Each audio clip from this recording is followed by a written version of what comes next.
नमस्कार, मी शिल्पास किचनमध्ये तुमचं मनापासून स्वागत आहे। तुम्ही बघू शकता, तुम्हाला व्हिडिओमध्ये दिसत आहे हे आहे पुरण। मी मंगळवार धरले ते देवी माताचे, तर 5 मंगळवारी हा माझा 5वा मंगळवार आहे आणि मी उद्यापन करत आहे, त्यामुळे देवीला नैवेद्यासाठी पुरणाची पोळी बनवत आहे। तर याच्यासाठी मी 1 ग्लास पुरण घेतलं होतं, त्याच्यामध्ये गूळ टाकला आणि त्याच्यात मस्त पुरण असं परतून घेतलेलं आहे। इकडे करत आहे कटाची आमटी, त्याच्यासोबत टाकलेले बघा कांदा, लसूण, कोथिंबीर आणि खोबरं। हे कांदा मी 2 भाजून घेतले होते, त्याच्यात टाकलं तर कोथिंबीर, लसूण, अद्रक आणि हे कांदा त्याच्यात छान असं मिक्सरन असं आपल्याला पिसून घेतलेलं आहे।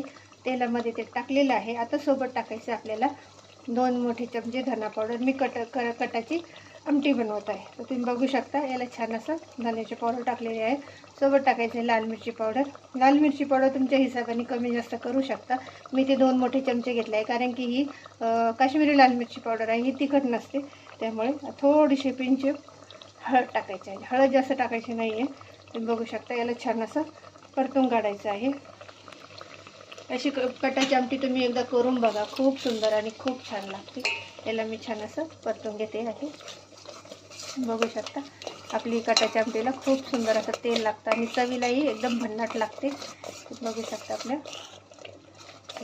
त्याला छान असं तेल सुटेपर्यंत आपल्याला ही आमटीचं मिश्रण परतायचं आहे। तुम्ही बघू शकता आपल्या मसाल्याला तेल सुटलेलं आहे। सोबत घ्यायचं आहे मीठ चवीपुरतं। तुम्ही तुमच्या हिशोबाने कमी जास्त करू शकता।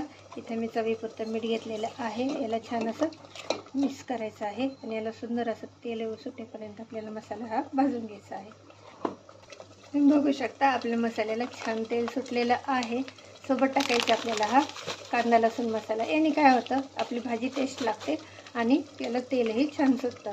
त्याच्यामध्ये मी अंबारीचा हा कांदा लसूण मसाला 1 मोठा चमचा टाकलेला आहे। याला पण छान परतून घ्यायचं आहे। तुम्ही बघू शकता आपला मस्त छान असा मसाला रेडी आहे। घेतलेला आहे हे डाळ, पुरणाची डाळ थोडीशी ठेवली होती वाटीभर, हिला छान पाणी टाकून मिक्सरमध्ये फिरून घेतलेलं आहे।